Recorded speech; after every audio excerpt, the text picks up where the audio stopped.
datang di Kampus Pejuang Pendidik, Pendidik Pejuang. Universitas Veteran Bangun Nusantara merupakan institusi pendidikan tinggi yang memiliki motivasi untuk mencetak lulusan yang mandiri, unggul, profesional, berkarakter, dan memiliki nilai-nilai kejuangan.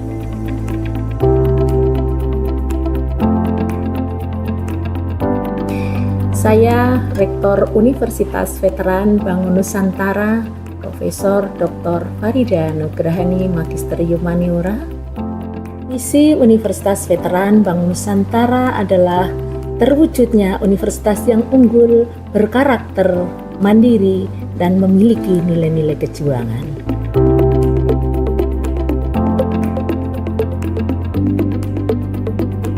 Univet bisa, Univet jaya, Univet unggul luar biasa.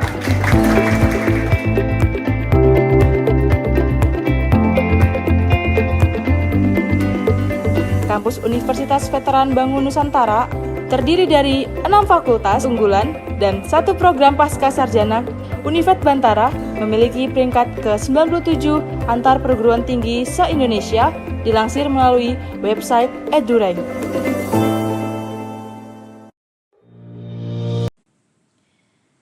Assalamualaikum warahmatullahi wabarakatuh. Perkenalkan, saya Hidanur Ilsadikna dengan nomor induk mahasiswa 24225-05010 dengan dosen pembimbing Dr. Randa Triwiharti MSI, Pendidikan Profesi Guru, Agribisnis Ternak Universitas Bangun Nusantara Sukoharjo. Izinkan saya untuk mempresentasikan seminar pendidikan profesi guru. Berikut biodata saya, yaitu nama Hidanur Ilsadikna, tempat tanggal lahir, Kabupaten Semarang 3 Agustus 1998, nomor induk mahasiswa 24225-05010, kelas ATR atau Agribisnis Ternak Ruminansia, email peserta 22834@ppg.belajar.id, asal daerah Kabupaten Semarang. Pokok pembahasan atau overview dari seminar pendidikan profesi guru ini, yang pertama yaitu identifikasi diri, yang kedua pengalaman belajar, yang ketiga pembelajaran bermakna, yang keempat artefak dan desain inovasi, yang kelima refleksi pengalaman selama PPG, dan yang terakhir rencana tindak lanjut. Yang pertama yaitu identifikasi diri. Di dalam pokok bahasan identifikasi diri ini terdapat 2 subbab utama, yaitu visi dan misi untuk mencapainya. Yang pertama, visi untuk pendidikan di Indonesia. Visi saya untuk pendidikan di Indonesia adalah mewujudkan pendidikan Indonesia yang berpihak pada peserta didik, inklusif, dan relevan dengan kebutuhan zaman, menghasilkan generasi yang berkarakter Pancasila, berdaya saing global, serta berkontribusi aktif dalam pembangunan bangsa. Visi saya sebagai calon guru yaitu menjadi seorang guru yang tidak hanya mentransfer knowledge atau pengetahuan, tetapi juga mampu mendukung perkembangan setiap siswa, membimbing mereka untuk dapat mencapai potensi maksimalnya, serta memberikan kontribusi yang nyata bagi perbaikan dan kemajuan sistem pendidikan di Indonesia. Selanjutnya yaitu misi untuk mencapai visi-visi tersebut. Yang pertama, meningkatkan kualitas pembelajaran. Meningkatkan kualitas pembelajaran dengan cara yang pertama, mengembangkan kurikulum yang adaptif, inovatif, dan berpusat pada peserta didik, menerapkan metode pembelajaran di kelas yang kreatif, interaktif, dan berbasis teknologi, lalu juga meningkatkan kompetensi dan profesionalisme sebagai seorang guru. Lalu yang kedua, mendorong pendidikan karakter. Mendorong pendidikan karakter di sini bisa dengan cara menanamkan nilai-nilai Pancasila, mengembangkan program-program pendidikan karakter yang terintegrasi dengan kegiatan pembelajaran sehari-hari, lalu juga bisa dengan menciptakan lingkungan sekolah yang menjunjung tinggi nilai-nilai moral dan etika. Yang ketiga, menyiapkan generasi yang berdaya saing global. Menyiapkan generasi yang berdaya saing global ini bisa dilakukan dengan cara mengembangkan keterampilan abad ke-21 atau 4C, seperti berpikir kritis, kreatif, kolaboratif, dan komunikatif. Lalu sebagai guru juga kita bisa mendorong peserta didik untuk berpartisipasi dalam kompetensi dan ajang ilmiah di tingkat nasional maupun internasional. Lalu berkontribusi dalam pembangunan bangsa, kita bisa mendorong peserta didik untuk memiliki rasa tanggung jawab sosial dan kepedulian terhadap lingkungan sekitar. mengembangkan program-program pengabdian masyarakat yang melibatkan peserta didik dalam kegiatan sosial dan kemanusiaan yang berkontribusi dalam pembangunan bangsa. Selanjutnya yaitu pengalaman belajar. Setelah mengikuti pendidikan profesi guru ini, saya mendapatkan banyak sekali pengalaman belajar, baik pengalaman belajar secara langsung maupun pengalaman belajar secara tidak langsung. Dari perkuliahan dari semester 1 hingga semester 2, saya banyak sekali mendapatkan pengalaman belajar, terutama pengalaman belajar keterampilan pedagogis, karena sebelumnya saya menempuh studi non-kependidikan.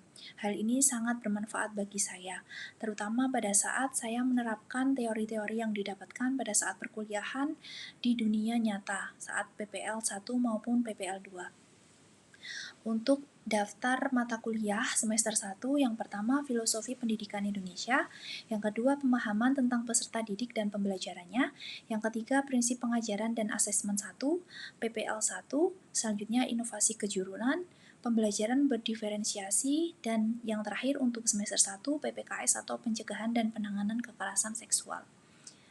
Kemudian untuk semester 2, mata kuliahnya yang pertama Pembelajaran Sosial Emosional, Pendidikan Kewirausahaan, Prinsip Pengajaran dan Asesmen 2, PPL 2, Proyek Kepemimpinan, dan Seminar Pendidikan.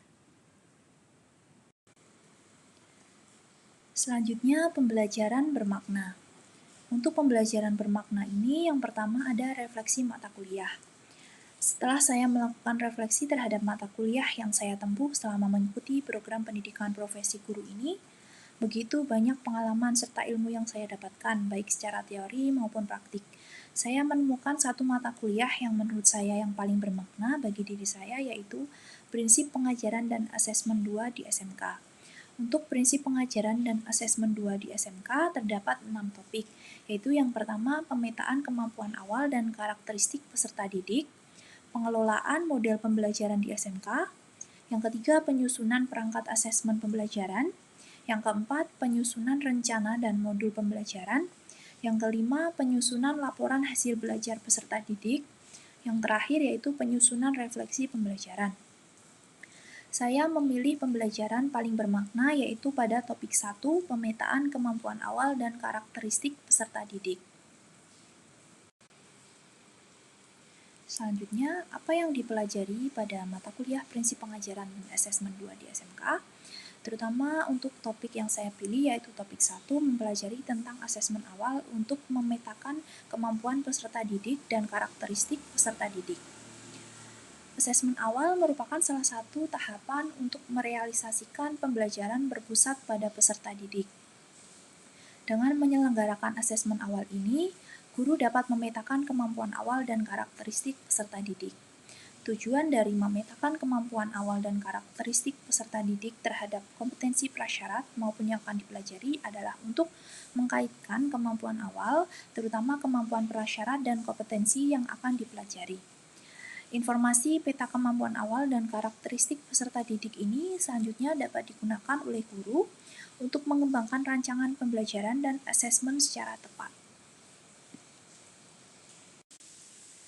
Kemudian latar belakang pemilihan topik di pembelajaran bermakna ini, saya memilih topik 1, pemetaan kemampuan awal dan karakteristik peserta didik, karena menurut saya asesmen awal ini merupakan bagian penting yang berfungsi sebagai bahan untuk menentukan kemampuan dan kesulitan pada saat mengidentifikasi yang benar-benar diperlukan pada saat pembelajaran. Berdasarkan asesmen tersebut, guru dapat merancang program pembelajaran yang sesuai dengan keadaan siswa atau realitas di lapangan. Yang pertama, menyesuaikan pembelajaran dengan kompetensi prasyarat. Dapat memastikan peserta didik menguasai dasar sebelum lanjut ke materi kompleks. Contohnya, pemahaman jenis bahan pakan sebelum praktik uji kualitas bahan pakan. Pemetaan kemampuan awal di sini membantu guru mengidentifikasi yang belum dipahami sehingga dapat memberikan remedial atau pengayaan sebelum pembelajaran lanjutan. Hal ini dapat mencegah peserta didik tertinggal dalam kompetensi praktis yang menjadi inti kurikulum pada SMK. Lalu yang kedua, dapat mengakomodasi keberagaman latar belakang peserta didik. Peserta didik SMK berasal dari pengalaman yang berbeda, misal ada yang sudah terbiasa praktik dan ada yang belum. Hasilnya, pembelajaran dapat dirancang secara berdiferensiasi, misalnya membagi siswa ke dalam kelompok berdasarkan level kemampuannya, agar semua siswa berkembang sesuai potensinya. Yang ketiga, meningkatkan efisiensi pembelajaran. Fokus pada materi yang belum dikuasai, menghindari pengulangan materi yang sudah dipahami. Hal ini juga dapat mempermudah dalam menyusun rancangan pembelajaran yang valid serta relevan. Yang terakhir yaitu mendorong pembelajaran yang berpusat pada siswa atau student-centered learning. Rancang aktivitas sesuai dengan gaya belajar yaitu kinestetik, visual, atau auditory sehingga sesuai dengan kebutuhan peserta didik.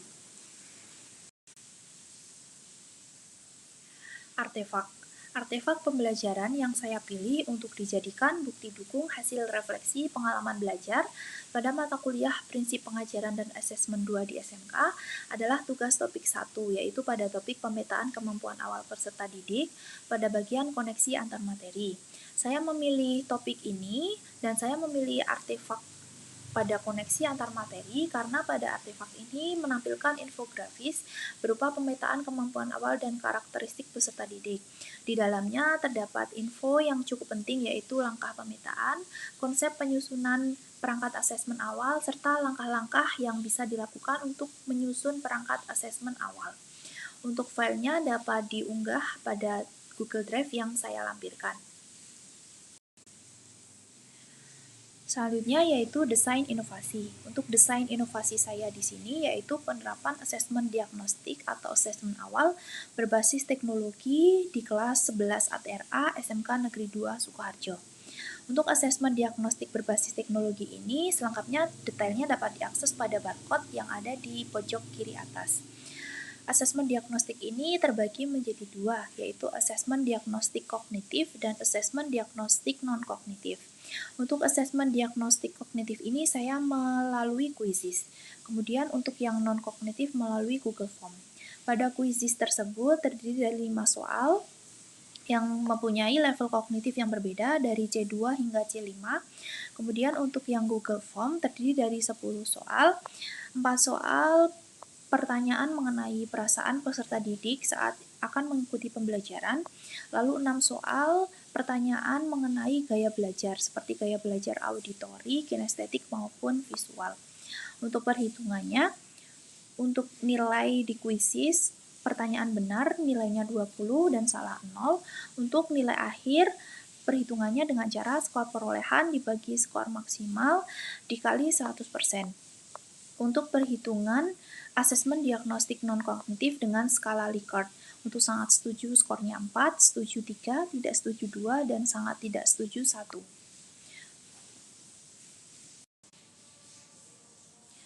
Masih dalam topik bahasan asesmen awal atau asesmen diagnostik. Di sini asesmen yang saya terapkan yaitu kognitif dan non-kognitif. Dapat dilihat pada tabel untuk perbedaannya. Tujuannya yang kognitif untuk mengidentifikasi kemampuan kognitif peserta didik. Untuk yang non-kognitif bertujuan untuk menggali motivasi atau pengumpulan data umum. Struktur pertanyaannya yang kognitif terkait hierarki Bloom secara sistematis. Yang saya terapkan pada Quizizz saya yaitu C2 hingga C5. Untuk yang non-kognitif tidak terstruktur sesuai level Bloom. Lalu analisis hasilnya yang kognitif mendalam, individu, dan secara spesifik. Yang non-kognitif umum dan tidak mendetail. Untuk tindak lanjutnya, untuk yang kognitif dapat dilakukan remedial, pengayaan, dan strategi pembelajaran berdiferensiasi. Untuk yang non-kognitif dapat dilakukan penyesuaian strategi pembelajaran yang sesuai dengan gaya belajar peserta didik. Mengapa saya memilih asesmen diagnostik berbasis teknologi di sini? Yaitu yang pertama, efisiensi dan kepraktisan. Dapat menghemat waktu karena pembuatan soal, distribusi, dan penilaian dilakukan secara otomatis. Lalu tidak perlu juga dilakukan percetakan karena menghemat kertas dan alat tulis. Yang kedua, aksesibilitas tinggi, dapat diakses di mana saja. Bisa via handphone atau laptop sesuai dengan fleksibilitas kebutuhan. Lalu yang ketiga, umpan balik secara real time. Di Quizizz dapat memberikan hasil instan dan analisis persoal, dapat memudahkan mengidentifikasi kemampuan peserta didik. Lalu yang Google Form itu bisa dilakukan penarikan data langsung terkompilasi di spreadsheet untuk evaluasi secara cepat. Yang keempat ada meningkatkan partisipasi siswa. Kuisis terdapat fitur gamifikasi seperti poin, leaderboard, atau musik sehingga membuat asesmen lebih interaktif dan menyenangkan. Untuk Google Form, tampilan sederhana dan responsif mengurangi tekanan pada saat menjawab. Yang kelima ada analisis data terperinci. Laporan otomatis seperti grafik dan presentase membantu saya sebagai guru untuk mengetahui tingkat penguasaan kompetensi dasar, memetakan kebutuhan remedial atau pengayaan, menyesuaikan pembelajaran berdasarkan hasil diagnostik. Lalu yang terakhir, ramah lingkungan dan biaya, mengurangi penggunaan kertas. Yang kedua, gratis atau berbiaya rendah. Versi dasar Quizzes dan Google Form sudah sangat mencukupi. Dokumentasi. Berikut saya lampirkan bukti dokumentasi dari penerapan desain inovasi saya berupa asesmen berbasis teknologi, berupa asesmen awal diagnostik kognitif dan asesmen diagnostik non-kognitif di kelas 11 ATRA SMK Negeri 2 Sukoharjo. Kemudian untuk bukti luaran dari mata kuliah seminar pendidikan profesi guru ini, yaitu Haki modul ajar. Berikut untuk modul ajar yang dilakukan Haki dapat diakses pada barcode atau Google Drive yang sudah saya lampirkan. Topik selanjutnya yaitu refleksi pengalaman selama mengikuti pendidikan profesi guru atau PPG. Setelah mengikuti PPG, saya merefleksikan beberapa hal, yaitu yang pertama, pendidikan ideal harus menyeimbangkan pengembangan karakter, kreativitas, dan keterampilan sosial emosional peserta didik. Yang kedua, integrasi teknologi dalam pembelajaran bukan lagi sekedar pilihan, tetapi sebuah kebutuhan. Ini adalah kunci untuk menciptakan pembelajaran yang lebih menarik, efektif, relevan dengan perkembangan zaman. Yang ketiga, asesmen awal bukan hanya sekedar formalitas di awal pembelajaran. Ini merupakan langkah fundamental yang mendasari seluruh proses pembelajaran yang efektif dan berpusat pada peserta didik atau student-centered learning. Tanpa pemahaman yang baik tentang kemampuan awal peserta didik, pembelajaran berpotensi tidak optimal dalam mencapai tujuan pembelajaran. Pembahasan selanjutnya yaitu rencana tindak lanjut. Rencana tindak lanjut yang akan saya lakukan setelah saya mengikuti pendidikan profesi guru ini yaitu yang pertama, mengimplementasikan pembelajaran yang berpusat pada peserta didik dengan melakukan asesmen diagnostik untuk memahami gaya belajar dan minat peserta didik. Yang kedua, membangun jaringan kolaborasi yang kuat dengan rekan guru untuk berbagi pengalaman, strategi mengajar, sumber daya pembelajaran, dan umpan balik. Yang ketiga, mengintegrasikan nilai-nilai karakter dalam pembelajaran sehari-hari. Dan yang terakhir, melakukan evaluasi berkala terhadap efektivitas pembelajaran dan menerapkan pembelajaran yang berlandaskan pada asesmen kebutuhan peserta didik secara komprehensif atau keseluruhan. Demikianlah presentasi saya mengenai seminar pendidikan profesi guru. Kurang dan lebihnya saya mohon maaf yang sebesar-besarnya. Terima kasih atas kesempatan dan waktu yang telah diberikan. Wabillahi taufiq wal hidayah. Wassalamualaikum warahmatullahi wabarakatuh.